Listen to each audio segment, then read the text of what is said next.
नमस्कार, मी आकांक्षा. दरवेळी आपण नवनवीन पॉडकास्टमधून साध्या सरळच्या स्टुडिओमधून तुमच्यासोबत भेटीला येत असतो. याही वेळी एक छान असा सब्जेक्ट घेऊन मी तुमच्यासाठी आलेली आहे. तो म्हणजे फिटनेस. आता आपण सध्या बघतोय की आपल्याला फिटनेस आणि त्याचबरोबर आहाराकडे लक्ष देणं गरजेचं आहे. कारण निरोगी आणि हेल्दी लाईफ हॅबिट्स हव्या असतील तर आपण स्वतःवर काम केलं पाहिजे, आपल्या आरोग्याकडे लक्ष दिलं पाहिजे. पण यामध्ये धावपळीमध्ये असेल किंवा बऱ्याच सोशल मीडिया असेल, बऱ्याच वेगवेगळ्या ठिकाणावरून जी माहिती आपल्यापर्यंत पोहोचत असती, ती कधी-कधी माहिती चुकीची सुद्धा असू शकते हं. यामुळे बरेच गैरसमज पसरले जातात. याचबद्दल आपण आपल्या या पॉडकास्टमध्ये आज बोलणार आहोत, गप्पा मारणार आहोत आणि यासाठी आपल्यासोबत असणार आहेत fitness coach Vinayak Ghodke sir. ते आता गेली 15 वर्ष फिटनेस ट्रेनर म्हणून काम करतायत आणि या क्षेत्रामध्ये त्यांनी खूप चांगल्या पद्धतीनं काम केलेलं आहे आणि प्रत्येक जण निरोगी राहावा यासाठी ते काम करत असतात. त्याचबरोबर बघायला गेलं तर ACSM सर्टिफाईड फिटनेस इन्स्ट्रक्टर आहेत ते. त्याचबरोबर सर्टिफाईड स्पिनिंग इन्स्ट्रक्टर आहेत आणि बॅक रोल सर्टिफाईड ट्रेनर सुद्धा आहेत ते. आपण त्यांच्याकडून जाणून घेऊया पर्सनकडून जेनझी असतील किंवा प्रत्येकाकडून होणारी डे टू डे लाईफ मध्ये एखादी अशी चूक जी त्यांच्या आरोग्यासाठी हानिकारक ठरू शकते आणि कशा पद्धतीनं छोट्या छोट्या सवयींपासून आपण मोठे मोठे गोल्स अचीव्ह करू शकतो आणि आजच आपली फिटनेस जर्नी कशा पद्धतीने सुरू केली पाहिजे. चला सुरू करूया. सर, सध्या आपण बघतोय फिटनेस आणि स्वतःची काळजी घेणं हे सगळ्यांसाठीच खूप महत्वाची गोष्ट बनत चाललेली आहे आणि गरजेची सुद्धा आहे. तर यामध्ये तुम्ही जिम ट्रेनर आणि एक फिटनेस कोच म्हणून कशा पद्धतीने तुम्ही तुमच्या लाईफ जर्नीची किंवा फिटनेस जर्नीची सुरुवात केली होती, काय सांगाल? नमस्कार. मी विनायक घोडके. गेले 15 वर्ष झालं मी या फील्डमध्ये आहे. ॲक्च्युली ह्या फील्डमध्ये येण्याचं कारण हे होतं की एक इन्सल्टिंग इन्सिडेन्स घडला होता माझ्याबरोबर 2012ला. ॲक्च्युली तुम्ही आत्ता जर बघता, मी 35 किलो होतो 2012ला. मग त्यामुळं मला माझ्या जवळचे मित्र वगैरे चिडवायचे. पावसाळा आला, वादळ आलं की, "अरे विनायकला आत ठेवा, नाहीतर तो उडून जाईल." मग हे मला फार मनाशी लागलं. त्यामुळे मी तिथून ठरवलं की बाबा आपण आपला वेट गेन करायचं, फिटनेस वाढवायचं, मसल गेन करायचं. त्या नादाने ही जर्नी चालू झाली आणि ही जर्नी चालू होता होता मनात असा प्रश्न आला की माझ्यासारखे खूप लोक असतील इथं. म्हणजे माझा जन्म मिरजेतच झालाय. म्हणून मी ठरवलं की आपण फिट मिरज बनवायचं इथून. मी स्वतःही फिट झालो 2-3 वर्षामध्ये. चांगलं मसल गेनिंग केलोय. ठरवलं की बाबा आपण मिरजला फिट बनवायचं. फक्त फॅट लॉसच नाही, वेट लॉसच नाही, तर त्यांना कायमचं निरोगी आणि एक चांगली आयुष्यभरासाठी सवय लागेल असं काहीतरी ट्रेनिंग आपण द्यायचं. आणि माझा एक विश्वास आहे, स्ट्रेंथ ट्रेनिंग किंवा जिम हे एक शिक्षा नाही, तर ही एक लाईफस्टाईल बनवावी सर्वांनी. येस. सर, तुमचं एज्युकेशन काय सांगाल? याच्यामध्ये तुम्ही काय एज्युकेशन घेतलं? फर्स्टली बेसिक सर्टिफिकेट जो आहे तो K11 मी कम्प्लीट केला. त्यानंतर माझं अमेरिकन स्पोर्ट्स अँड असोसिएशन कडून मी सर्टिफाईड आहे. त्यामध्ये पर्सनल ट्रेनिंग आणि डाएट कन्सल्टिंगचं त्यामध्ये ट्रेनिंग इन्व्हॉल्व्ह होतं. हे माझं एज्युकेशन झालेलं आहे त्यामध्ये. Yes, okay. सर, आताच आपण बघायला गेलं तर जेनझी मध्ये फिटनेस बद्दल खूप चर्चा चाललेली असती. रोज नवीन स्टोरीज, रोज नवीन रील्स जिम मधल्या दिसतात. पण यामध्ये त्यांचा फिटनेसकडे किती लक्ष आहे हे माहिती नाही. कारण जिम मध्ये भरपूर वेळ दिला जातो किंवा त्या पद्धतीने ते स्टोरीज मध्ये आणि रील्स मध्ये दाखवतात. पण बाहेर बघायला गेलं तर त्यांचं बाहेरचं फूड इंटेक असेल हा खूप असतो. तर तुम्ही एक छान असा मेसेज जेनझीजना काय द्याल? जेनझीजना म्हणजे असा एक मला मेसेज द्यायचा आहे की तुम्ही सर्व काही छान करता, वर्कआउट करता, फक्त ते रील पुरतं न ठेवता ते लाईफ मध्ये येऊ दे पूर्ण.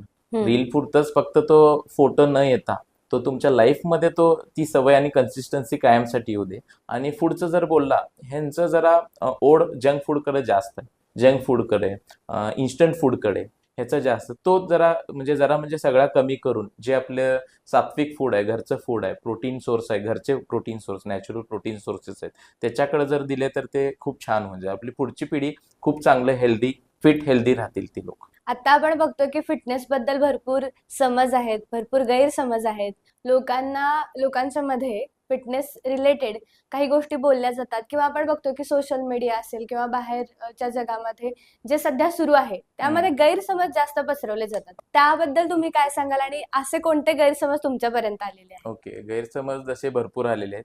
जसं की खूप घाम गेला म्हणजे माझं फॅट लॉस झालं किंवा वजन कमी होईल, किंवा मी कमी खाल्लं तर लवकर माझं वजन कमी होईल. गैरसमज आहेत लोकांमध्ये. बरोबर. सर, यामध्ये आपण बघायला गेलं तर आत्ताचा सगळ्यात मोठा जो मेन मुद्दा जे जिम साठी लोक येतात, जॉईन होतात, तो म्हणजे वजन कमी करणे. हो. आपण बघतोय की सगळ्यांना वजन कमी करायचं आहे आणि अगदी क्विक फास्ट मध्ये वजन कमी करून घ्यायचं आहे. तर मग यासाठी बरेच जण तुमच्याकडे येत असतील. 100%. मग यामध्ये कार्डिओ जास्त महत्वाचा आहे की स्ट्रेंथ ट्रेनिंग देणं गरजेचं आहे, याबद्दल तुम्ही काय सांगाल आणि तुम्ही कशावर जास्त फोकस ओके. करता? कसं आहे, कार्डिओ हे गरजेचं आहेच, पण त्याच्याबरोबर स्ट्रेंथ ट्रेनिंग फार महत्वाचं आहे. स्ट्रेंथ ट्रेनिंगमुळे होतं का, तुमचा मसल मास जो आहे तो मेंटेन राहतोय, मेटाबॉलिझम तुमचा बूस्ट राहतोय, बोन डेन्सिटी, जॉईंट्स प्रोटेक्शन हे सगळं त्यामध्ये इन्व्हॉल्व आहे. त्यामुळं माझं असं मत आहे की दोन्ही समतोल तुम्ही केला तर योग्य असेल. बरोबर. मग नेमका याच्यात फरक काय येतो? कार्डिओ असेल किंवा स्ट्रेंथ ट्रेनिंग असेल, याच्यातला नेमका फरक काय आहे आणि कोणत्या व्यक्तीनं कोणता व्यायाम निवडावा? फरक असा आहे, समजा तुम्ही कार्डिओला आम्ही टेम्पररी कॅलरीज बर्निंग प्रोग्राम म्हणतो. कार्डिओने तुमचं लंग एन्डोरन्स, हार्ट हेल्थ हे सगळं चांगलं होऊन जातं. बर आणि स्ट्रेंथ ट्रेनिंगची एक वेगळी बाजू अशी आहे, स्ट्रेंथ ट्रेनिंगमुळे मी जसं आता सांगितलं तुम्हाला, मसल लॉस होत नाहीत, मसल गेन होतात, मसल मेंटेन राहतात आणि ते मेटाबॉलिझम जे आहे आपलं बॉडीचं ते चांगलं बूस्टमध्ये ठेवतं आणि मेन बोन प्रोटेक्शन आहे त्याचं. त्यामुळं दोन्हीही समतोल ह्याच्यात केलेलं कधीही बरं असतं. जसं बरोबर. की 3 ते 4 दिवस मसल ट्रेनिंग कंपल्सरी करा, स्ट्रेंथ ट्रेनिंग जे आपण जिम मध्ये करू शकतोय, आणि कार्डिओ ट्रेनिंग 2 दिवस तुम्ही देऊ शकताय, वन डे बरं. रेस्ट असं करू शकताय. बर मग कुठल्या बॉडी स्ट्रक्चरनी किंवा कोणत्या लोकांनी कसा व्यायाम निवडावा यामध्ये दोन्हीमध्ये? कसं आहे, समजा तुम्ही फर्स्ट टाइम तुम्ही लाईफमध्ये एक्सरसाइज चालू करत असाल तर तुम्ही फर्स्टली एक 15 to 20 मिनिट्स वॉकनी चालू करावं. बर वॉक चालू केल्यानंतर मग तुम्ही हळूहळू जिम जॉईन करून त्यामध्ये स्ट्रेंथ ट्रेनिंग ऍड करावं. त्यानंतर तुम्ही आहाराकडे लक्ष द्यावं. कॅलरीज डिफिशियंट डाईट आणि प्रोटीन इनटेक हा एक महत्वाचा मुद्दा आहे त्यामध्ये. प्रत्येक मीलला ऍटलीस्ट 15 ते 20 ग्रॅम तुम्ही प्रोटीन प्रोव्हाइड केलं पाहिजे. अशा प्रकारे तुम्ही हळूहळू तुमचा फिटनेस साध्य करू शकाल. ओके. आता बघतो आपण की सगळेजण सांगतात सोशल मीडियावर असेल किंवा अगदी आधीपासून आपण ऐकत आलो की चालायलाच जात जा, वजन कमी होईल, पोट कमी होईल. तर मग अति चालणं पण धोकादायक ठरू शकतं का? आणि नुसत्या चालण्याने पोट कमी होऊ शकतं का? वजन कमी होऊ शकतं का? नाही, हे चुकीचं आहे ऍक्च्युली. फक्त चालण्याने पोट हे स्पॉट रिडक्शन कधीच होऊ शकत नाहीये. फक्त चालण्याने फिटनेस तुम्ही अचीव्ह नाही करू शकत. त्यासाठी तुम्हाला रेजिस्टन्स स्ट्रेंथ ट्रेनिंग कंपल्सरी पाहिजे म्हणजे पाहिजे. आता आपण बघतो की महिला वर्गामध्ये सुद्धा भरपूर जण तुमच्याकडे येत असतील हो. ट्रेनिंग घेण्यासाठी. जिम फ्रिकनेस जो आहे तो आता भरपूर मुलींमध्ये असेल, महिलांमध्ये आहे, तो दिसून येतोय. म्हणजे वर्किंग वुमन पण भरपूर येतात. मग याच्यामध्ये कसं आहे की बरेच जण म्हणतात की जास्त वजन उचलू नका, त्याच्याने मसल्सला त्रास होऊ शकतो किंवा काहीतरी दुखापत होऊ शकते. हे कितपत खरं आहे? आता समजा मेल आणि फिमेल हे 2 वेगवेगळे कन्सेप्ट आहेत. हे चुकीचं आहे की फिमेलनी वजन उचलल्याने ते बल्की होतील, मसल बिल्ड होतील किंवा साईज वाढेल, हे चुकीचं आहे. फिमेलचे हार्मोन जे आहेत ते एस्ट्रोजन्स आहेत. एस्ट्रोजन्स कधीच सपोर्ट करत नाहीत मसल बिल्डसाठी. त्यामुळं फिमेलनी जिम न करावं ह्याचा काय म्हणजे प्रश्नच नाहीये. ते केलंच पाहिजे त्यांनी. आणि दुसरी गोष्ट म्हणजे ते स्ट्रेंथ ट्रेनिंग केल्यामुळं, त्यांनी लेडीजनी केल्यामुळं त्यांचं ओव्हरऑल बॉडी फॅट कमी होईल, बॉडी शेपमध्ये येईल आणि त्यांचे हार्मोन्स पण चांगले राहतील त्याचे. बरोबर. व्यायाम करणं हे महत्वाचं आहे. प्रत्येक व्यक्तीने व्यायाम केला पाहिजे. कारण निरोगी राहण्यासाठी असेल किंवा वजन कमी करण्यासाठी किंवा वजन मेंटेन ठेवणं याच्यासाठी व्यायाम केला पाहिजे. पण व्यायामाबरोबर आहाराचं पण तेवढंच महत्व आपण दिलं जातं. मग यामध्ये समजा कोणाला वजन कमी करायचं आहे, कोणाला वजन वाढवायचं आहे, तर मग आहारामध्ये कसे बदल त्यांनी केले पाहिजेत आणि आहार कसा असला पाहिजे त्यांचा? आहारामध्ये कसं आहे, तुमच्या बॉडी वेट प्रमाणे, म्हणजे समजा तुमचं बॉडी वेट आहे आता 60 kg. आता सिडेंटरी लाईफस्टाईल आहे तुमची, बाबा नॉर्मल 30 मिनिट्स तुम्ही वॉक करता आणि नॉर्मल तुम्हाला 60 पर ग्रॅम 1 ग्रॅम पर kg तुम्हाला ते प्रोटीन पाहिजे. म्हणजे 60 ग्रॅम प्रोटीन दिवसभरात गेलं पाहिजे तुम्हाला. आणि त्यामध्ये कसं आहे, तुमच्या आहारामध्ये तुमच्या प्लेटमध्ये हे पाहिजे की प्रोटीन प्रॉपर पाहिजे. Protein per meal at least 50 to 20 gram protein पाहिजे. कार्ब्स पाहिजे 20 to 30 ग्रॅम, फायबर्स, मिनरल्स, हे सगळं म्हणजे प्लेटमध्ये फुल ऑफ न्यूट्रिशन प्लेट पाहिजे तुमची. मग याच्यामध्ये आता बघायला गेलं तर मग परत न्यूट्रिशन आणि प्रोटीन हे सगळं ग्रॅब करण्यासाठी बाहेरचे बऱ्याच गोष्टी अशा ट्राय करायला सांगितल्या जातात. म्हणजे आपण बल्कमध्ये बाहेरच्याच गोष्ट आणून खातो, त्याच्यामध्ये प्रोटीन असतील किंवा बघायला गेलं तर मेडिसिन्स खाल्ले जातात. पण याच्यामध्ये आपण साधा सरळ जर महाराष्ट्रीयन आहार आपण जर घ्यायचा झाला तर तो आहार कसा असला पाहिजे आणि तो कोणता सांगाल? ओके. आपण लहानपणापासून जसं की चपाती, भाजी, भाकरी हेच खात आलो. हो. ते आपलं होम फूड आहे, बर्थ फूड आहे. तेच आपण क्वांटिटी म्हणजे कमी प्रमाणात, जे ठरलेलं प्रमाण आहे, म्हणजे त्याला आज आपण डेफिशियंट डाएट म्हणतो, त्या प्रमाणात जर तुम्ही खात गेला तर 100% फिट हेल्दी राहत राहा. त्यामध्ये पण प्रोटीनचा भरपूर मोठा रोल आहे. बरोबर. मग यामध्ये जर तुम्ही आहार सांगायचा झाला, जो सहज सगळेजण फॉलो करू शकतात, असा हम्म. आहार कोणता सांगाल तुम्ही मेंटेन राहण्यासाठी? इंडियन लाईफस्टाईल प्रमाणे आपण मॉर्निंगला ब्रेकफास्ट तर 100% करतो. ब्रेकफास्ट, लंच, सफर टाइम 3-4 वाजता काहीतरी खातोच आपण आणि संध्याकाळी डिनर असं आपला शेड्यूल असतो. त्यामध्ये एक सोप्या भाषेत सांगायचं म्हटलं की तुम्ही ब्रेकफास्टला हे ऍड करा की कॉम्प्लेक्स कार्ब्स जसं की ब्राऊन ब्रेड असेल, ब्राऊन ब्रेड हं. सँडविच तुम्ही ऍड करू शकता. ओट्स तेही कॉम्प्लेक्स कार्ब्स आहेत. प्रोटीन सकाळी ऍड करू शकता जसं की अंड्याची भुर्जी, त्यानंतर तुम्ही पनीर भुर्जी, बेसन चिला हे ब्रेकफास्टला तुम्ही ऍड करा. हं. त्यानंतर दुपारच्या जेवणात तुम्ही एखादी बिनतेलाची चपाती किंवा भाकरी असेल तर सर्वात उत्तम असेल. हं. त्याच्याबरोबर तुम्ही दही, ताक, त्यानंतर थोडंसं प्रोटीन म्हणून डाळ, त्याच्याबरोबर प्रोटीन हवंच आणि सॅलेड हे तुम्ही दुपारच्या जेवणाला तुम्ही ऍड करू शकता. आणि 4च्या दरम्यान स्नॅकला तुम्ही ब्लॅक कॉफी, त्याच्याबरोबर थोडेसे 20-25 मखाना, नाहीतर मग चना काबुले जे भेटतात चांगलं प्रोटीन सोर्स आहे तो पण, तेही तुम्ही त्यामध्ये ऍड करू शकता. आणि रात्रीच्या जेवणाला कसं आहे इतक्या कॅलरीची गरज नसते रात्री झोपायच्या वेळेस. त्यामुळे तुम्ही शक्यतो प्रोटीन सोर्स आणि फायबर्स दिला तरी पुरेसं होऊन जातं. कॉम्प्लेक्स किंवा सिंपल कार्ब्स द्यायची काही गरज नाही. बरोबर. जसं की तुम्ही रात्री फक्त 4 एग व्हाईट अँड सॅलड्स खाल्ला तरी भरपूर होऊन जातं. नाहीतर मग टोफू खाऊ शकता. व्हेजिटेरियन जे आहेत ते प्लांट बेस्ड टोफू मिळतं सोयाबीनचं, ते खाऊ शकता. पनीर खाऊ शकता. अशा प्रकारे तुम्ही स्वतःला प्रोटीन युक्त देऊन प्रॉपर तुम्ही मेंटेन राहू शकता विदाउट बरोबर. मसल लॉस न होता. सगळेजण असं म्हणतात की जिम लावलं की परत एक्सपेन्सिव्ह, मग हम्म. त्याच्यानंतर त्याचं डाएट करणं आणि एक्सपेन्सिव्ह, मग त्याच्यामध्ये डाएट करताना पण परत त्याला वेळ दिला पाहिजे, त्या गोष्टी सगळ्या बनवल्या पाहिजेत, केल्या पाहिजेत. पण तुम्ही एवढं छान सिम्पल डाएट सांगितलं जे प्रत्येक जण इझिली डे इझिली टू करू डे शकतो. लाईफमध्ये फॉलो करू शकतात. यामध्ये आता अजून एक मुद्दा असा येतो सर की भात, पोळी किंवा तूप ह्या ज्या गोष्टी आहेत ह्या वजन वाढवण्यासाठी कारण ठरतात, असं पण आपण बऱ्याचदा ऐकतो.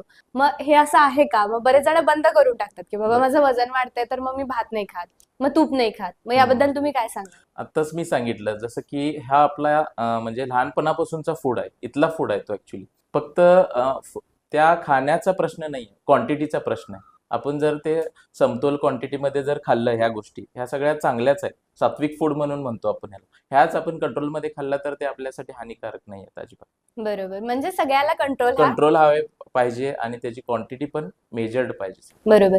प्रोटीन जे आहे ते चांगल्या पद्धतीने तुम्ही घेतलं पाहिजे. न्यूट्रिशियस फूड तुम्ही खाल्लं पाहिजे. मग या सगळ्यामध्ये याचा नेमका फायदा आपल्या शरीराला कसा होतो आणि काय होतो? कारण शेवटी फायदा असेल तरच आपण हो त्या गोष्टींकडे चांगल्या पद्धतीने लक्ष देऊ शकतो.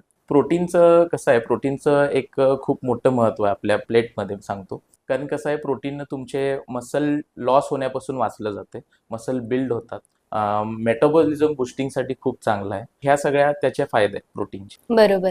प्रोटीनमध्ये पण आता सर आता प्रोटीन पावडर आली आहे. तर मग बरेच जण ते प्रोटीन पावडर घेतात आणि त्याचा कधी-कधी ओव्हरडोस पण केला जातो. त्याच्यानंतर ते एक्सपेन्सिव्ह असतात. हो. अगेन तिथंच आलं की जे प्रोटीन पावडर घेऊ किंवा जे काही मेडिसिन्स घेऊ, जे काही आपण एक्स्ट्रा वरून घेणार आहोत, तर ते सगळं पुन्हा एक्सपेन्सिव्ह या आलं. गोष्टीकडे आलं. मग परत आपण जर सगळ्यांना एकदम सोपा, परवडणारा जर उपाय सांगायचं झालं, तर तो कुठला असू शकतोय प्रोटीनसाठीचा? प्रोटीन कधी रिकमेंड केलं जातं? डेली तुमच्या कॅलरीज मध्ये समजा तुमचं सॉलिड प्रोटीन म्हणतो आपण, जे जेवणातनं जातं ते सॉलिड प्रोटीन जर फुलफिल, तुमचं डेली प्रोटीन इंटेक जर फुलफिल होत नसेल तर आम्ही प्रोटीन पावडर रिकमेंड करतो. तेही कुठल्या बेसिसवर? ते प्रोटीन पावडर असलं पाहिजे. म्हणजे काय? ते दुधापासून बनलेले पदार्थ असतात बरं. आणि तेही प्रॉपर लॅब टेस्टेड पाहिजेत. त्यामध्ये सगळे अमिनो ऍसिड्स प्रॉपर पाहिजेत. त्याचे लॅबचे रिझल्ट चांगले पाहिजेत. त्यामध्ये डोप्स किंवा स्टेरॉइड्स नसले पाहिजेत. ह्या सगळ्या गोष्टी आपण चौकशी करून मगच प्रोटीन रिकमेंड करतो. नाहीतर मग आपल्या घरचे सोर्सेस आहेत जे प्रोटीन, फुल ऑफ प्रोटीन आहे. त्यामध्ये व्हेज आणि नॉनव्हेज सोर्सेस आहेत. व्हेजमध्ये तुम्ही पनीर, टोफू, राजमा, छोले, सगळे बीन्स आपले, सोयाबीन, हे सगळं खाऊन तुम्ही आपलं दिवसभराचं प्रोटीन कंप्लीट करू शकता. नाहीतर नॉनव्हेजमध्ये आपण लीन प्रोटीन सोर्स म्हणतो याला. त्यामध्ये फक्त प्रोटीन असतं, जसं की एग व्हाईट, चिकन, फिश, हे तुम्ही ऑप्शन्स तुम्ही ठेवू शकता. बर. वजन कमी करताना बऱ्याच जणांना एक्सेसिव्ह भूक लागते आणि मग त्याच्यामध्ये काय होतं की जेवढे मील सांगितलेत कधी कधी त्याच्यापेक्षा जास्त मील घेतले जातात. मग भूक जर कंट्रोल करायची असेल तर तुम्ही त्यांना काय सल्ला देता? काय होतं, खूपदा असं होऊन जातं की कमी खातात पण चुकीचं खातात ते. बर. आणि भूक कशामुळे लागते? प्रॉपर प्रोटीन इंटेक आणि फायबर्स आणि वॉटर इनटेक नसल्यामुळे तुमची भूक वाढण्याची शक्यता जास्त असते. हम्म. त्यामुळे त्यांना डाएट करताना खूप भूक वाटत असते. याच्यामध्ये सर फॅट लॉस आणि वेट लॉस हम्म. या दोन कन्सेप्ट ज्या आहेत त्या आपण बऱ्याचदा ऐकतो आणि हम्म. सोशल मीडियावर त्याच्याबद्दल फार बोललं जातं अगदी की फॅट लॉस करा, मग काही जण वेट लॉस करा वेट म्हणतात. लॉस. नेमका फॅट लॉस आणि वेट लॉस याच्यातला फरक काय सांगाल? ओके, हा एक प्रश्न म्हणजे खूप जण मला विचारतात जिम मध्ये. कसं आहे, वेट लॉस जे आहे हे दोन वेगळे कन्सेप्ट आहेत. वेट जे आहे आपल्या बॉडीचं, म्हणजे वेट स्टॅगवर जे दाखवते तुम्हाला, कसं आहे, केसापासून नखापर्यंत त्यावर तुम्ही जेव्हा थांबाल तेव्हा पूर्ण बॉडीचं वेट दाखवतं. त्यामध्ये ऑर्गन्स आले, मसल मास आला, बोन डेन्सिटी आली तुमची. ओके, हे सगळं दाखवत असतं. असं समजू नका की तिथलं वेट हल्लं तरच तुम्ही बारीक व्हाल. हे चुकीची गोष्टी आहेत. सगळ्यांनी फोकस फॅट लॉसवर केलं पाहिजे. फॅट लॉस हे जे आहे मेजरमेंट थ्रू किंवा आपल्या कपड्यातून तुम्ही जर प्रॉपर डिफिशियंट डाएट, प्रोटीन चांगलं दिलं बॉडीला, 100% तुमचा फॅट लॉस होणार. भले ते वेटमध्ये नाही दाखवू दे, चालेल, पण तुम्हाला तरी कपड्यामध्ये फरक जाणवेल, इंचमध्ये फरक जाणवेल तुम्हाला. किंवा लोक तुम्हाला सांगतील, बाबा तू सडपातळ दिसत आहेस, म्हणजे तू चांगला शेपमध्ये येत आहेस, म्हणजे तू फॅट लॉस चांगला करत आहेस. हे दोन कन्सेप्ट वेगळे. मग माझं एकच रिक्वेस्ट आहे सर्वांना की तुम्ही वेट लॉस कडे न जाता वेट नका बघू, तुम्ही फॅट लॉस कडे जावा. तुमची बॉडी शेप मध्ये किती छान यायला लागले, बॉडी पर्सेंटेज किती तुमचं आत येत आहे, त्याच्याकडे जास्त फोकस असावा. आणि ते फक्त आणि फक्त स्ट्रेंथ ट्रेनिंग आणि प्रॉपर डाएटनीच होऊ शकतं. बरोबर. म्हणजे जे सगळेजण आता फॅट लॉस साठी बाहेर पळतात तो ट्रेंड फॉलो करायचा प्रयत्न करतात, पण त्याच्यामध्ये तुम्ही वेट लॉस न करता फॅट लॉस कडे लक्ष देणं इम्पॉर्टंट. येस, ते जास्त इम्पॉर्टंट आहे आणि ते तुमच्या बॉडीला नंतर तशा पद्धतीने तयार पण करू त्याचे शकतो. फायदे पण तसेच आहेत. बरोबर. तर याच्यामध्ये ना मध्ये एक ट्रेंड आला होता की इंटरमिडिएट फास्टिंग. तर बऱ्याच जणांनी तो ट्रेंड फॉलो केला होता. ज्यांना खरंच काही गरज नाही त्यांनी सुद्धा तो ट्रेंड फॉलो केला. खरं ज्यांना गरज आहे त्यांच्यापर्यंत कदाचित ट्रेंड पोहोचला पण नसेल. तर मग हा इंटरमिडिएट फास्टिंग म्हणजे नेमकं काय आणि हा कुणी केलं पाहिजे? ऍक्च्युली कसं आहे, इंटरमिडिएट फास्टिंग काही लोकांना फायदेशीर आहे, काही लोकांना नाहीये. म्हणजे असं डॉट आपण नाही सांगू शकत की ह्याच्यानेच रिझल्ट येणार तुम्हाला. त्याहीपेक्षा तुम्ही एक काम करू शकता की आपला जो रेग्युलरचा आहार आहे तो तुम्ही फॉलो करून फिटनेस मिळवू शकता तुम्ही. बरोबर. आपण मगासपासून वेट लॉस वर जास्त बोलत होतो कारण की वेट लॉसच्या समस्या आपल्याला फार बघायला मिळतात आणि तुम्हालाही ते जनरली सारखं येऊन विचारत असेल की मला वजन कमी करायचं आहे. पण यामध्ये आपण जर बघायला गेलं तर महिलांचं प्रमाण आपल्याला जास्त दिसतं. मला असं राहायचं, मला असं दिसायचं आणि यामध्ये मला वेट लॉस करणं जास्त गरजेचं आहे. सो मला एकदम फास्ट वेट लॉस करायचं आहे, याच्यासाठी मी काय करावं? आणि मग त्यांच्याकडून काही नकळत चुका होऊन जातात. मग ह्या कॉमन मिस्टेक्स कुठल्या तुम्हाला दिसून आल्या महिलांमध्ये वजन कमी करण्यासाठी केलेल्या? जेव्हा ते वेट लॉस साठी ठरवून येतात आणि आल्यानंतर त्यांचं अपेक्षा ही असते की मी आता पहिल्यापेक्षा खूप कमी खायला लागले, कष्ट पण खूप घ्यायला लागले, मला एका महिन्यात 15 किलो 10 किलो हे रिझल्ट पाहिजे, म्हणजे झटकीपट रिझल्ट पाहिजे. मग ते तसं बॉडी कधीच देऊ शकत नाही. मग त्यामुळं तिथं एक चूक त्यांची होऊन जाते की बाबा कमी वेळेत जास्त रिझल्टची अपेक्षा ठेवतात ते. बरं. आणि काय सांगाल अजून कोणत्या तुम्हाला चुका, कॉमन मिस्टेक्स दिसून आल्या आहेत ज्या टाळल्या पाहिजेत? अजून तशा भरपूर चुका आहेत, जसं की कॅलरीज डिफिशियंट डाएट आम्ही दिलेला असतो त्यांना, ते पाळत नाहीयेत. जंक फूड कर अट्रॅक्शन त्यांचं अजून सुटत नाहीये तसा पाहिजे तसा. आणि कन्सिस्टन्सी मेन, म्हणजे एखाद दिवस जिमला आलं, स्ट्रेंथ ट्रेनिंग केलं, परत 2-3 दिवस नाही आलं, कन्सिस्टन्सी कडून ते परत आणि मागं पडतात. ह्या सगळ्या चुका आहेत. म्हणजे या कॉमन मिस्टेक्स तुम्हाला दिसून येतात सगळ्यांच्यात. येस. महिलांमध्ये आपण बघतो की प्रेग्नन्सीच्या आधी फारसा व्यायाम त्या करत नाहीत किंवा जेवढा सांगितला तेवढ्या पद्धतीने त्या मेंटेन करत असतात. पण त्याच्यानंतर पुन्हा जेव्हा प्रेग्नन्सी म्हणजे बाळंतपणानंतर जेव्हा पुन्हा एकदा त्यांना जिम जॉईन करायचं आहे किंवा व्यायाम सुरू करायचा आहे, तर तो नेमका कधी सुरू करावा? प्रेग्नन्सी म्हणजे डिलिव्हरी जी आहे आपल्या इथं 2 प्रकारे केले, नॉर्मल आणि सी सेक्शन. नॉर्मल ज्यांची डिलिव्हरी होते ते 4 to 6 वीक्स मध्ये त्यांनी चालू केलं पाहिजे या दरम्यान.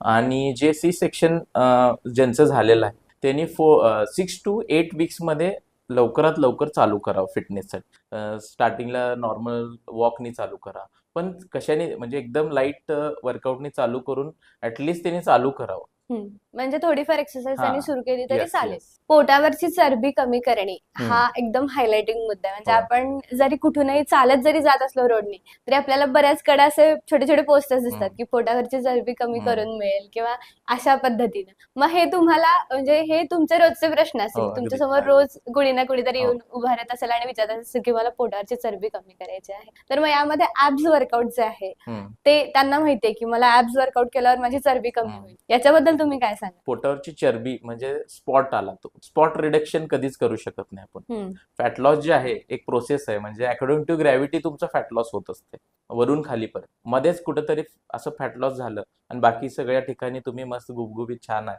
तसं कधीच होणार नाही. त्यासाठी तुम्हाला ना according to gravity fat loss होणार. त्यासाठी strength training plus cardio training आणि कॅलरीज डिफिशियंट डाईट नीच तुम्हाला ते ओव्हरऑल बॉडीतनं फॅट गेल्यानंतरच त्याच्यासोबत ते जाणार. म्हणजे आधी तुम्ही सगळ्या बॉडीवर वर्क केलं पाहिजे हा. आणि मग त्याच्यानंतर ते पोटापर्यंत येऊन मग हो, पोटाची चरबी फक्त कमी होईल. वर्क करून उपयोग नाही, त्याच्याबरोबर डाईटही तसा पाहिजे. बर आणि मेन कन्सिस्टन्सी, आमचा फोकस त्याच्यावर आहे. तुम्ही जितकं कन्सिस्टन्स असाल तेवढे चांगले रिझल्ट तुम्हाला मिळणार. बर आता आपण बघतो की सगळेजण वर्कोहोलिक पण बरेच आहेत. हम्म.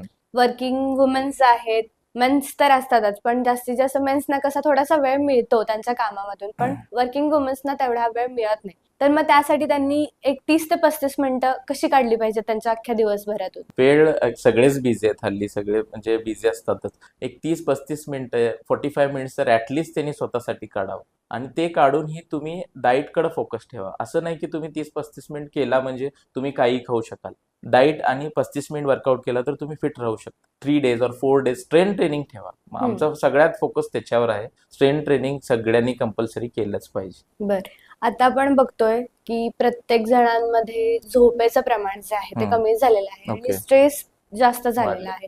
डे टू डे लाईफ मध्ये आपण सगळेच पळत असतो आणि ते जे पळतो ते आपल्या फिटनेससाठी अजिबात काही नाही, उपयोगाचं अजिबात नसतं.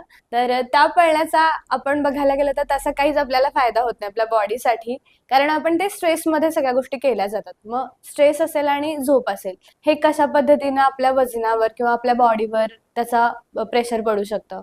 हा एक अगदी म्हणजे सुंदर प्रश्न आहे. झोप ही जी आहे ती 7 ते 8 तास झालीच पाहिजे.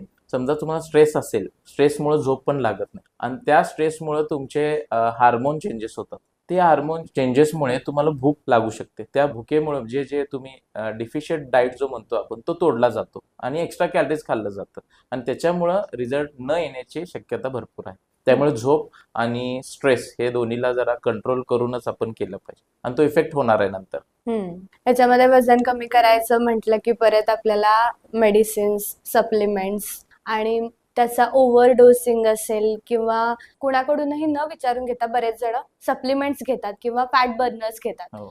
तर हा आपल्या शरीरासाठी धोकादायक ठरू शकतं का? आणि त्याचा जर समजा आपण विचारून घेतलं, प्रिस्क्राईब घेतलं, तर त्याचा फायदा शरीराला होतो का? कसं आहे, आपणच आपले डॉक्टर आहेत. मेन म्हणजे पहिली गोष्ट, आम्ही शक्यतो बाहेरचे जसे फॅट बर्नर वगैरे म्हटला, ते नॅचरल फॅट बर्नर आपल्या घरातच सॅलड्स म्हणून सॅलडच्या रूपात आहेत ऑलरेडी. म्हणून आम्ही वैयक्तिक कोणाला म्हणजे रिकमेंडेशन करत नाही की बाहेरनं तुम्ही फॅट बर्नर घ्या. प्रोटीन घ्या म्हणून आम्ही रिकमेंड करतो, कारण की त्याची नीड फूड थ्रू शक्यतो कम्प्लीट होत नसते कधी. पण हे बाहेरनं जे फॅट बर्नर रिकमेंड करतात फायदेशीर आहेत, ते 30-40% फायदेशीर आहेत. पण जोपर्यंत तुम्ही करत नाही काय, नुसतंच तुम्ही फॅट बर्नर घेऊन घरात बसून उपयोग नाही. त्यासाठी तुम्हाला परत डेफिशियंट डाईटमध्ये जायला पाहिजे, परत चांगला वर्कआउट आणि कन्सिस्टन्सीनं केलं पाहिजे. मग घेणार जरी असाल तर तुम्ही त्याचं प्रॉपर लॅब टेस्ट पाहिजे, त्या ब्रँडचं पाहिजे. ह्या सगळ्या गोष्टी आपल्याला लक्ष दिलं पाहिजे. म्हणजे तुम्ही सगळ्या गोष्टी जर बघितल्या तर कदाचित तुम्हाला ते उपयोगाला ठरूही शकतं, पण ते घेताना सगळ्या गोष्टी बघणं हे तेवढंच इम्पॉर्टंट महत्वाचं आहे. आहे. हो, त्याचे लॅब रिपोर्ट मेन चेक केले पाहिजे. बरोबर. बघतोय आपण आता की आपल्या या बिझी शेड्यूल मध्ये जिमला जायला मला वेळ मिळत नाही किंवा मला जिम मध्ये देण्यासाठी तेवढा वेळ पुरेसा होत नाहीये, कारण स्ट्रेस आहे, काम आहे, घर आहे, सगळ्या गोष्टी मॅनेज करायच्या. मग जिमला न जाता आपण आपली तब्येत चांगली ठेवू शकतो का? तसं ऍक्च्युली कसं आहे, फुल्ली तर नाही ठेवू शकत. एका लिमिट नंतर बॉडीचा प्लॅट्यू हिट होतोय, म्हणजे बॉडी येऊन एका ठिकाणी थांबून जाते. तिथं तुम्हाला रिझल्ट यायचे खरोखर बंद होऊन जातात. पण तरीही तुम्हाला बाबा असे कंडिशन आहेत तुमच्या लाईफमध्ये की बाबा मला वेळच मिळत नाही, तर सगळ्यात बेस्ट वर्कआउट तुम्ही घरी स्वतः करू शकता. जर त्यांचं बॅक पेन त्यांना नसेल, नी पेन नसेल, तर बर्फीज म्हणून एक्सरसाइज आहे, खूप छान आहे ते. बर्फीज केला की तुम्ही रोज एक 50, 70, 80, स्टार्टिंगला 20 चालू करा. ते तुम्ही केला तरी पण ठीक आहे, मग ते होऊन जाऊ शकतं. येस, पण त्याच्याने हा मेंटेन होऊ शकतं. मेंटेन राहू शकतं. येस, पण शेवटी पुन्हा एकदा तिथंच जसं तुम्ही तिथंच येऊन सांगितलंय. थांबणार ते, म्हणजे बॉडी येऊन एका लिमिट नंतर थांबून जाणार ती. बरोबर.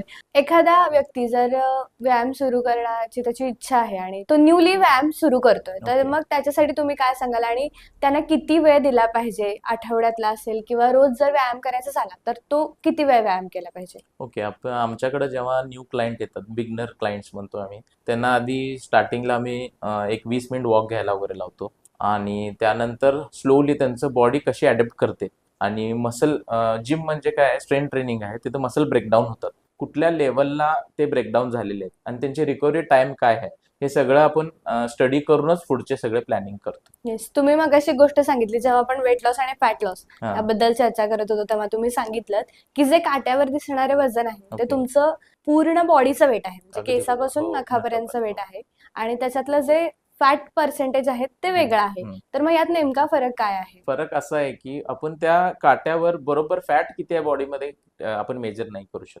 त्याच्यासाठी इंच मीटर और इंच मेजरमेंट घेतलं जातं आणि आपला मेन उद्देश मोटिव्ह आहे की बॉडीमध्ये फॅट पर्सेंट कमी करायचं आहे किंवा वॉटर रिटेन्शन किंवा वॉटर कमी करायचं नाही. ते वेटवर तसंही कमी दाखवेल वॉटर रिटेन्शन झाल्यानंतर. त्यामुळं त्या दोन्हीत फरक असा आहे की आपल्याला वेटवरचं जे वेट आहे त्याकडे दुर्लक्ष करून पूर्ण फॅट लॉस कडे लक्ष दिलं पाहिजे, बरं. जे इंच लॉस म्हणतो आपण. आणि त्यावरून तुम्ही म्हणजे ठरवू शकता की नेमका फॅट लॉस किती झालेला किती आहे. झाला अगदी ठरवू शकतो. येस, आपण बघतो आता सध्या की जिमला जायचं म्हणजे सुरुवातीला खूप जोश असतो की हो. आता मी जिम लावलंय आणि सबस्क्रिप्शन मेंबरशिप हो. घेतली, अगदी वर्षभराची वर्षभर. मेंबरशिप घेतली जाते आणि मग ते वर्षभर तर नाहीच होत, अगदी 1 महिना बघायला गेलं तरी नाही होत. कारण काय, सुरुवातीला छान वाटत असतं, सगळ्या गोष्टी कोणीतरी सोबत असतं, मग पहिले 10 दिवस छान जातात, मग पुढच्या 10 दिवसांमध्ये सगळं पेन व्हायला पेन लागतं. अगदी बरोबर. मग तो पेन व्हायला लागल्यावर अरे आपण व्यायाम करतो आणि आपल्याला पेन होतोय, त्रास होतोय, याच्यासाठी पुन्हा आपण एका पॉइंटला येतो की नाही नाही ह्याच्याला त्रासच होतो, त्याच्यापेक्षा राहू दे. मग काही वेळा काय होतं की ते थोड्या थोड्या अंतराने कमी कमी होत जातं आणि तो उत्साह पण तेवढाच कमी होतो. याच्यासाठी तुम्ही काय सांगाल? स्टार्टिंगला जेव्हा तुम्ही जिम जॉईन करताय त्यावेळेस 100% पेन हे होणारच आणि छोटे छोटे अपेक्षा ठेवा, म्हणजे स्वतःवर पण. मी बाबा या महिन्यात मला छोटेच टार्गेट्स करायचे. मी स्टार्टिंगला 20 मिनिट करू शकतोय, मग नंतर 1 तास. टायमिंगचं आधी टार्गेट्स ठेवा, मग तुम्ही वजनाचं ठेवा. जसं की छोट्या सवयीच मोठ्या बदल करून देतात. एक उदाहरण सांगायचं झालं की माझे एक पर्सनल क्लायंट आहेत, चिन्मय सर म्हणून. ते जेव्हा फर्स्टली जॉईन झाले, ते पण बिगनर होते. 2.5 kg ते वर्कआउट करायचे. तेही त्यांना खूप वाटायचं. ते एक छोटी सवय झाली. पण मोठा बदल असा झाला की ते आता 20 किलोने वर्कआउट करतात. हे एक सक्सेस आहे. म्हणून छोट्या सवयीपासून चालू करा, खरोखर मोठा बदल होणार. येस, तुम्ही गोल सेट करताना अगदी छोटासा गोल सेट करा हा, आणि मग तो गोल तुम्हाला कुठेपर्यंत घेऊन जातोय हे तुम्हाला ती जर्नी दाखवेल. अगदी. येस, आणि सुरुवात केली तर कन्सिस्टन्सी ही महत्वाची आहे. पेन होणार, आपण असं म्हणतो ना की no pain no No gain. gain. तर मग काही गेन करायचं असेल तर पेन पेन हा हा पाहिजे. सहन केलाच पाहिजे तुम्हाला. अशा कुठल्या 5 फिटनेस सवयी सांगाल ज्या अगदी तुम्हाला फिट ठेवायला महत्वाच्या ठरतील? फर्स्टली तुमची झोप झाली पाहिजे 7 ते 8 तास. दुसरी गोष्ट, स्ट्रेंथ ट्रेनिंग 4 दिवस तरी आठवड्यातनं केलं पाहिजे. मेनली म्हणजे जंक फूड सगळं सोडलं पाहिजे. बेकरी प्रोडक्ट्स, जंक फूड ह्या सगळ्या गोष्टी सोडल्या पाहिजेत. त्यानंतर मेन म्हणजे कन्सिस्टन्सी पाहिजे तुमची. सगळ्यात महत्वाची म्हणजे कन्सिस्टन्सी तुम्हाला हे करून करायला पाहिजे. येस, या जर तुम्ही सगळ्या गोष्टी पाळल्यात पाळल्या. तर फिटनेस नक्कीच तुमची बॉडी चांगली फिट ठेवू शकता आणि फिटनेस फ्रीक बनू शकता तुम्ही. आपण असं बघतो की वय वाढतंय, वयाबरोबर वजन देखील वाढलं जातंय. मग काही वेळानंतर किंवा काही वयानंतर वजन वाढल्यानंतर ते लॉस व्हायचं थांबतंय तिथंच, म्हणजे वेट लॉस थांबतो. तर याच्या मागचं काय कारण असू शकतं? कसं होतं, जसं एज वाढत जातं तसं हार्मोन्स, मेटाबॉलिझम स्लो डाऊन होत जातात आणि आपले बॉडी मुवमेंट सुद्धा आपण स्लो करत जातो. आपण नकळत दिवसभरामध्ये स्वीट ड्रिंक्स ह्याचं आपल्याला थोडंसं भान नसतं. काय म्हणजे कितपत आपण कॅलरीज घ्यायला लागलोय, कितपत नाही आहे, काउंटेबल नसतं. त्यामुळं वजन वाढायची शक्यता असू शकते. आणि लेडीजमध्ये जर बघितला तर त्यांच्या तर हार्मोन चेंजेस भरपूर भरपूर होत असतात. जसं की काही लोकांना मेनोपॉज होऊ शकतं, त्याच्यामुळे पण वेट वाढण्याची शक्यता किंवा वेट होऊ शकतं. नाहीतर PCOD आहे, थायरॉइड आहे, हे भरपूर कारण आहेत त्यासाठी. बर, मग याच्यासाठी फिटनेस मंत्र एकच उपयोगाचा. एकच फिटनेस मंत्र उपयोग आहे. स्ट्रेंथ ट्रेनिंग करत राहावा, कॅलरीज डिफिशियंट घ्या. 100% ह्या प्रॉब्लेम मधून आपण बाहेर पडणार. येस. तुमच्याकडे असे क्लायंट असतील सर की आमचं खाणं खूप कमी आहे, आम्ही अगदी एकच पोळी खातो, एवढासाच भात खातो, पण आमचं वजन तेवढं वाढलेलं आहे, ते कमी होत नाही. तर मग त्यांना तुम्ही काय सांगता? कसं असतं, मी आत्ताच सांगितलं, बॉडीचा प्लॅट्यू म्हणून एक असतो. बॉडीचा प्लॅट्यू हिट झाला की तुमच्या चेंजेस बंद होऊन जातात. त्या चेंजेस आपल्याला आणायचे जर असतील तर तुम्हाला ओव्हरऑल ऍक्टिव्हिटीमध्ये चेंजेस करायला लागणार, ओव्हरऑल डाएटमध्ये चेंजेस करायला लागणार. आता तुम्ही जसं सांगितलं, मी एवढंच खातोय म्हणजे इतके वर्ष झालं, तो प्लॅट्यू हिट झालाय त्यांचा, फूड प्लॅट्यू हिट झालाय. तसंच तुम्ही बॉडी प्लॅट्यू पण हिट करून घेतलेला आहे की नॉर्मल आपलं शेड्यूल रोजचं तेच उठणे, चालणे, ऑफिसला जाणे, येणे, हा ब्रेक झाला पाहिजे. ऍक्टिव्हिटी वाढली पाहिजे, कॅलरीज डेफिशियंट जायला पाहिजे. मग हे सगळ्या गोष्टी कंट्रोलमध्ये येतील. पुरुषांच्या प्रमाणात महिलांमध्ये वेट लॉस होण्याचं जे प्रमाण आहे किंवा रिझल्ट आहेत ते उशिरा तुलनेने दिसून येतात. यामागचं काय कारण असू शकतं? त्याच्या मागचं सगळ्यात मोठं कारण आहे हार्मोन्स आहेत. ओके, लेडीजचे हार्मोन्स जे आहेत ते एस्ट्रोजन्स आहेत. त्यांच्यातही टेस्टोस्टेरोन असतात, पण टेस्टोस्टेरोन खूप कमी प्रमाणात असतात. टेस्टोस्टेरोन जे आहे ते मेलमध्ये भरपूर प्रमाणात असतात. त्यामुळं फॅट लॉस आणि मसल गेनिंग त्यांना शक्य आहे, एकदम सोप्या पद्धतीने शक्य होऊ शकतं. आणि लेडीजमध्ये जर बघायला गेलं, त्यांचे menstrual cycles, period cycles, menopause म्हणा, बाकीचे त्यांचे हार्मोन चेंजेस इतके होत असतात की त्यामुळं हे लॅगिंग पडतात वेट लॉससाठी ऍज कम्पेअर टू मेन. बरोबर. स्केलवर वजन कमी होतंय किंवा स्केलवर कमी होत नाही आणि प्रोग्रेस दिसत नाही, म्हणजे बरेच जण असं म्हणतात की माझं स्केलवरचं वजन जे आहे ते स्टक झालंय, तिथं काही कमी होत नाहीये, मग याचा अर्थ काहीच प्रोग्रेस होत नाही. हे कितपत खरं आहे? नाही, हे ऍक्च्युली खरं नाही आहे. स्केलवरच तुमचं वजन कमी झालंय म्हणजे तुम्ही फिट आहे, ऍक्टिव्ह आहे असं नाहीये. मी मगाशी बोलल्याप्रमाणे फॅट लॉस कडे मॅक्झिमम लक्ष द्यावे आणि तुमचं इंच लॉस किती झालाय, तुम्ही कितपत सडपातळ दिसायला लागलाय आणि मेजरमेंट्स मध्ये माझ्या किती फरक पडलेला आहे आणि माझी ओव्हरऑल ऍक्टिव्हिटी आणि एनर्जी किती वाढले ह्याच्याकडे जास्त लक्ष देणं इम्पॉर्टंट आहे. बरोबर. अजून एक सर क्वेश्चन असा आहे मला तुमच्यासाठी की आपण आता बघतोय सोशल मीडियावर असेल किंवा रिसेंटली न्यूज मध्ये आपण बऱ्याचदा ऐकलेलं आहे की बरेच जण मोठे वेट उचललेत आणि त्याच्यामुळं हार्ट अटॅक आला किंवा व्हॉट एव्हर त्यांना काहीतरी इंजुरी झाली किंवा काय झालंय माहिती नाही, पण ते तिथेच कोलॅप्स झालेत आणि डेथ पण त्याच्या वाढलेल्या आहेत. मग याच्या मागचं एक काय कारण असू शकतं? कसं आहे मॅम, कारण तसे भरपूर असू शकतात. मे बी त्यांना मेडिकल हेल्थ चेक केले नसतील, त्यांनी मंथ टू मंथ जे पण असते ब्लड रिपोर्ट्स म्हणा, कोलेस्ट्रॉल लेवल चेक केलं नसतील किंवा ओव्हरवेट म्हणजे एक वेटचं एक हे आहे, प्रोग्रेसिव्ह ओव्हरलोड करत जाणे. तुम्ही वेट जेव्हा स्ट्रेंथ ट्रेनिंग करताय, प्रोग्रेसिव्हली वेट तुम्ही ओव्हरलोडिंग करतच गेलं पाहिजे. ओव्हरवेट कधीच मारू नये. तुमच्या क्षमतेपेक्षा 2 पटीनं वेट कधीच मारू. इंजुरी नाहीतर ऍक्सिडेंट होण्याचे 100% चान्सेस असतात. यामुळे कदाचित या गोष्टी आपल्याला दिसून येतात. सर एक क्विक रॅपिड फायर आपण घेऊया, जेणेकरून बऱ्याच लोकांच्या मनात ज्या शंका आहेत त्या रॅपिड फायर मधून निरसन होईल त्या शंकांचं. शुगर की जॅगरी? दोन्ही नाही. बर. कार्डिओ की स्ट्रेंथ ट्रेनिंग? दोन्ही समतोल. बर. मॉर्निंग वर्कआउट की इव्हिनिंग वर्कआउट? असं काही नाही, कधी तुम्ही करू शकता. बर. रोटी राईस? रोटी. बर. होम वर्कआउट की gym? Gym workout. Fat loss की वेट लॉस? Fat loss. एखादं सुपर फूड काय सांगाल? एक. आणि एखादी एक्सरसाइज जी सगळेजण करू शकतात? बर्फी सगळ्यात बेस्ट एक्सरसाइज. एखादी हॅबिट जी तुमची लाईफ चेंज करेल? कन्सिस्टन्सी. फिटनेस सुरू करायचा असेल तर एक अशी गोष्ट काय सांगाल जी सगळ्यांना एकदम छान मोटिवेशन देईल आणि उद्यापासून सगळेजण वर्कआउट करायला चालू करतील? छोट्या सवयी मोठ्या बदल घडवू शकतात. त्यासाठी छोट्या सवयीपासून चालू करा आणि तुम्हाला 100% बदल दिसायला चालू. बरोबर. खूप छान गप्पा मारल्याच आणि खूप महत्वाच्या गोष्टी तुम्ही सांगितलेल्या आहेत, जसं की वेट लॉस आणि फॅट लॉस याच्यामध्ये भरपूर फरक आहे. त्यामुळे कॉन्सन्ट्रेट वेट लॉस पेक्षा फॅट लॉस वर करा, जेणेकरून तुम्हाला रिझल्ट छान दिसून येतील. त्याचबरोबर फक्त फिटनेस फ्रीक असणं गरजेचं नाहीये, त्याच्यामध्ये आहार जो तुम्ही घेताय तो पण चांगला आहार असला पाहिजे. प्रोटीन असेल, आयर्न असेल किंवा न्यूट्रिशियस फूड तुम्ही इंटेक केलं पाहिजे. आणि त्याचबरोबर स्ट्रेस फ्री जर वर्कआउट केलं तर त्याचा उपयोग तुम्हाला चांगला होऊ शकतो. आता आपण बघतो की बिझी शेड्यूल मध्ये आपल्याला स्वतःकडे लक्ष देताना कुठेतरी आपण हरवत चाललोय, पण हेच जर आपण कन्सिस्टंटली व्यायाम चालू केला, वर्कआउट चालू केला आणि जिम चालू केलं तर चांगल्या पद्धतीने तुम्ही स्वतःला बिल्डअप करू शकता. आज तुमच्याशी बोलून गप्पा मारून खूप छान वाटलं. साध्या सराच्या स्टुडिओमध्ये तुम्ही आलात त्याबद्दल खूप खूप धन्यवाद. Thank you madam.